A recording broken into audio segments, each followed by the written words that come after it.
பாதிக்கப்பட்ட பெண்களின் பெயரை வெளியே சொல்லக்கூடாது, பாதிக்கப்பட்டிருக்கக்கூடியவர்களின் பெயரை வெளியே சொல்லக்கூடாதுங்கிறது இந்திய அரசியலமைப்பு சட்டம். அந்த சட்டத்தை மீறி அதிமுக ஆட்சி காலத்தில் காவல்துறையினுடைய அமைச்சராக முதலமைச்சர் இருக்கிற போது அந்த முதலமைச்சரினுடைய கீழ் இருக்கக்கூடிய ஒரு அதிகாரி பாதிக்கப்பட்ட பெண்களின் பெயரை பத்திரிகையாளர்கள் மத்தியில் நேரடியாக உட்கார்ந்து சொல்றாரு.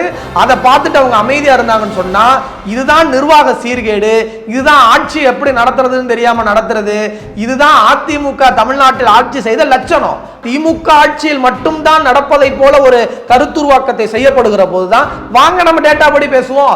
பிஜேபி ஆளுகிற மாநிலம் என்ன பண்ணுது? ஊபியில் இன்னைக்கு யாருடைய ஆட்சி? 2022 ஊபியில யாருடைய ஆட்சி? பிஜேபியினுடைய ஆட்சி. அப்ப ஊபியில் என்ன சட்டம் ஒழுங்கு எப்படி இருக்கு? ஊபியில 3000க்கும் மேற்பட்ட கொலைகள் நடந்திருக்குன்னு ரிப்போர்ட் இருக்கு. அப்ப ஊபியில பிஜேபி ஆட்சியை கலைச்சு விடுங்க, பிஜேபி ஆட்சியை ராஜினாமா பண்ண சொல்லுங்க. ஊபிக்கு ஒரு நியாயம், தமிழ்நாட்டுக்கு ஒரு நியாயமா? எப்படியாவது கலவரத்தை உண்டாக்கணும்னு அண்ணாமலை பேசினாரு. அதனாலதான் நான் அங்கிருந்து வெளியே வந்தேன். அதை எப்படி என்னால செய்ய முடியும்னு சொன்னார். அப்போ கலவரத்தை உண்டாக்கணும், பதட்டத்தை உண்டாக்கணும்னு பேசிட்டு இருக்கக்கூடிய அவர்கள் தமிழ்நாட்டில் இந்த மாதிரி ஒரு திட்டமிட்ட அவதூறை பரப்ப நினைத்தால் அது முறியடிக்கப்படும். போதை மாநிலமாக தமிழ்நாட்டை மாற்றியது அதிமுக, அதை கட்டுப்பாட்டுக்குள் கொண்டு வந்திருப்பது திமுக.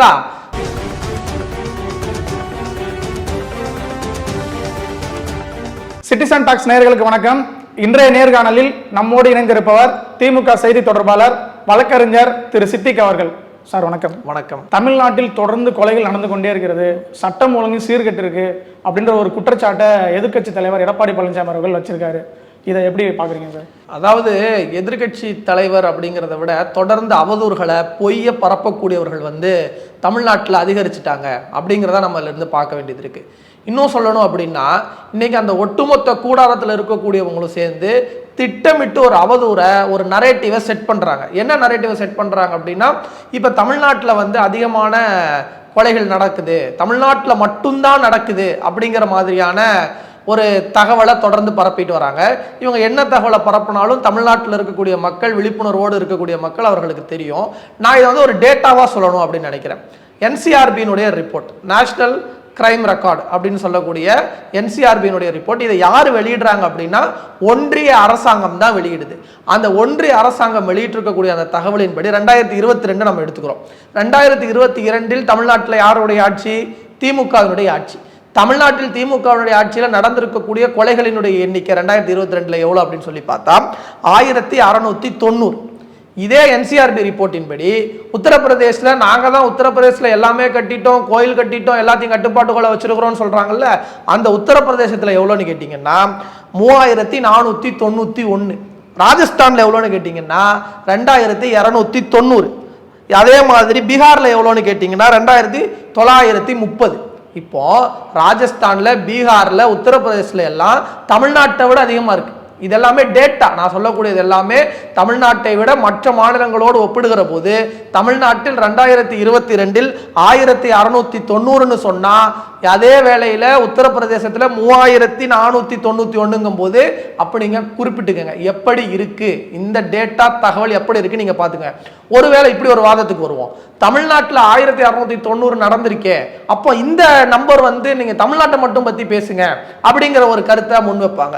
அப்ப தமிழ்நாட்டை பத்தி மட்டும் பேசணும் அப்படின்னு சொன்னா அதே என்சிஆர்பி ரிப்போர்ட்ல இருந்தே பேசுவோம்.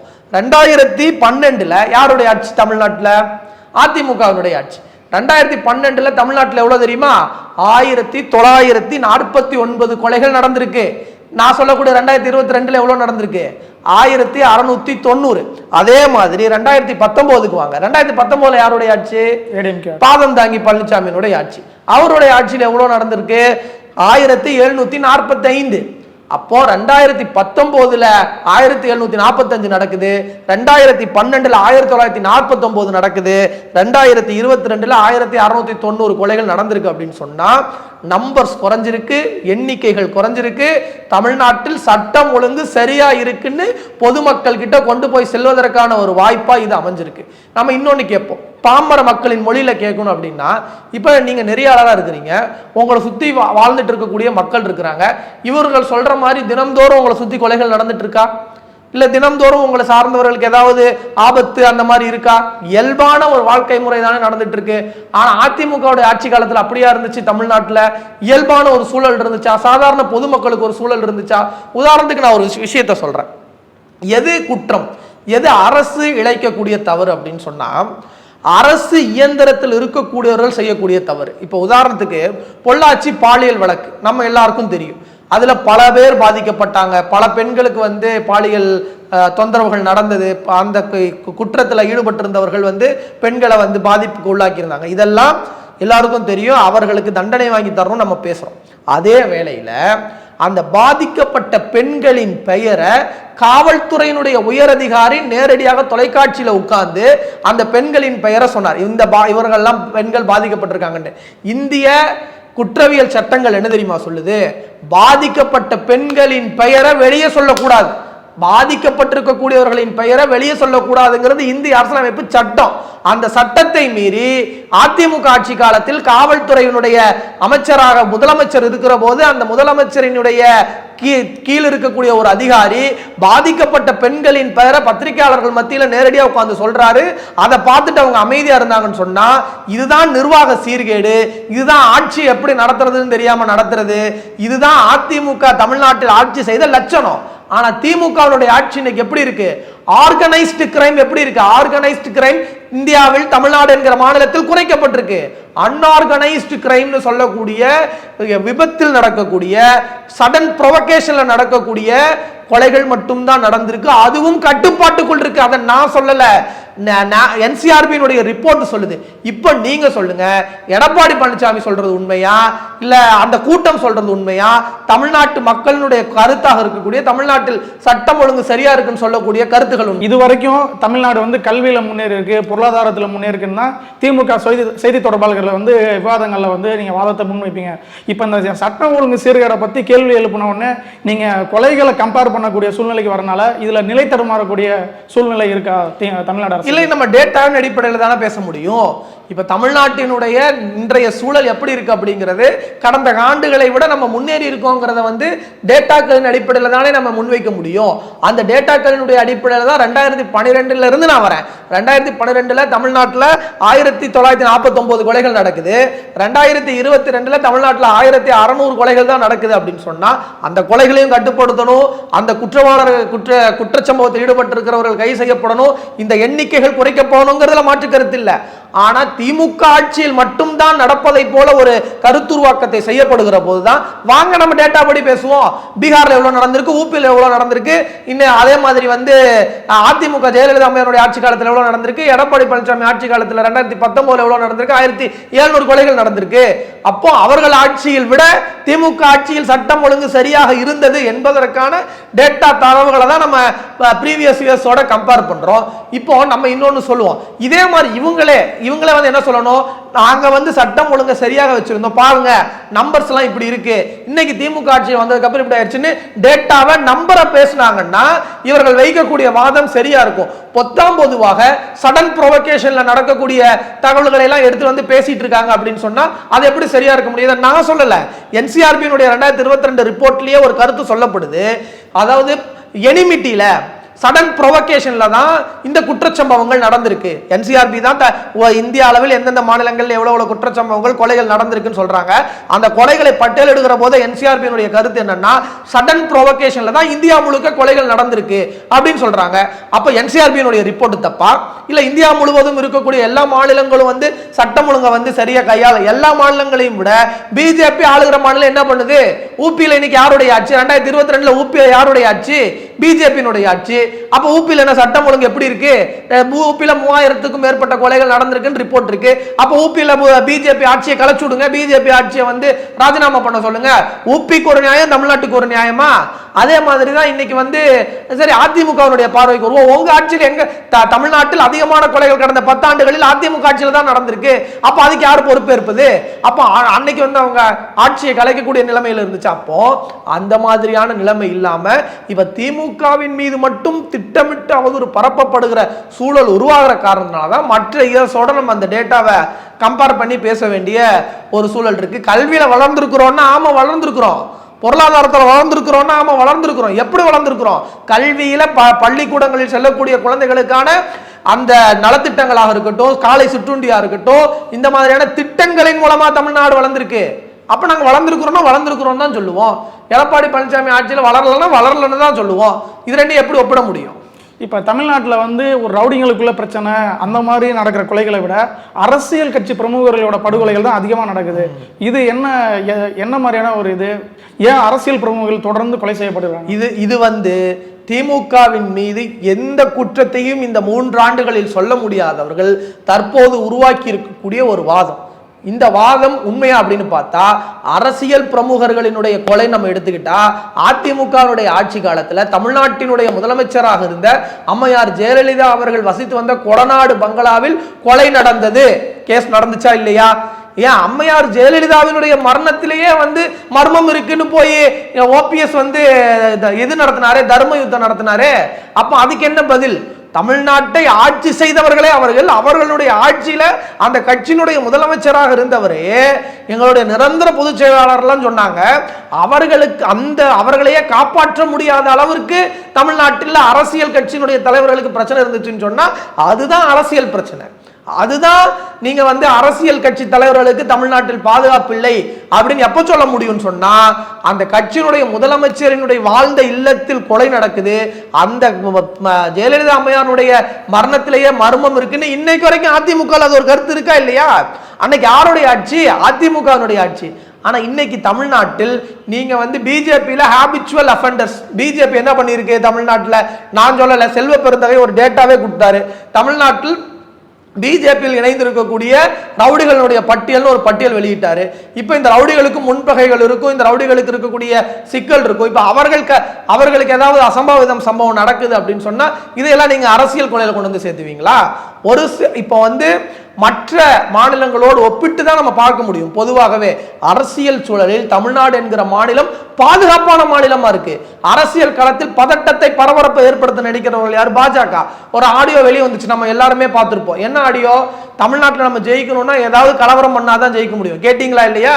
பிஜேபியில் இருக்கக்கூடிய பொறுப்பில் இருக்கக்கூடிய மாவட்ட செயலாளரோடு இன்னொரு அந்த சார்பில் இருக்கக்கூடியவங்க பேசக்கூடிய ஒரு ஆடியோ. அப்ப கலவரம் செய்யணும்னு நினைக்கிறது யாரு? தமிழ்நாட்டில் பதட்டத்தை உருவாக்கணும்னு நினைக்கிறது யாரு? பிஜேபி. இப்ப அந்த பிஜேபியை எதிர்த்து தானே அதிமுக இவங்க எல்லாம் பேசணும். இன்னொன்னு சொல்றேன், நம்ம பிஜேபியில் இருந்து பிரிந்து வந்து அதிமுகவில் டாக்டர் சரவணன் ஒருத்தர் சேர்ந்திருக்கிறார். அவர் ஒரு ஸ்டேட்மெண்ட் கொடுத்தார். ராணுவ அதிகாரி ஒருத்தர் வந்து ஒரு பிரச்சனை ஆகுது, அவர் இறந்து போறாரு, அதுல எப்படியாவது அரசியல் செய்யணும், எப்படியாவது கலவரத்தை உண்டாக்கணும்னு அண்ணாமலை பேசினாரு. அதனாலதான் நான் அங்கிருந்து வெளியே வந்தேன். அதை எப்படி என்னால செய்ய முடியும்னு சொன்னார். அப்போ கலவரத்தை உண்டாக்கணும், பதட்டத்தை உண்டாக்கணும்னு பேசிட்டு இருக்கக்கூடிய அவர்கள் வந்து தமிழ்நாட்டில் இந்த மாதிரி ஒரு திட்டமிட்ட அவதூறை பரப்ப நினைத்தால் அது முறியடிக்கப்படும். தமிழ்நாட்டில் இத்தனை ஆண்டுகள் கருத்துக்களை முன்வைத்து கொள்கை ரீதியாக அரசியல் பேசக்கூடியவர்களுக்கு என்ன பாதிப்பு வந்திருக்கு? நான் ஒரு உதாரணத்துக்கு சொல்றேன். எதிர்கருத்தில் இருக்கக்கூடிய ரங்கராஜ் பாண்டே இருக்கிறாரு. ரங்கராஜ் பாண்டே தொடர்ந்து பல பிரஸ் மீட்டுகள்ல அவரே சொல்லக்கூடிய கருத்து என்ன தெரியுமா?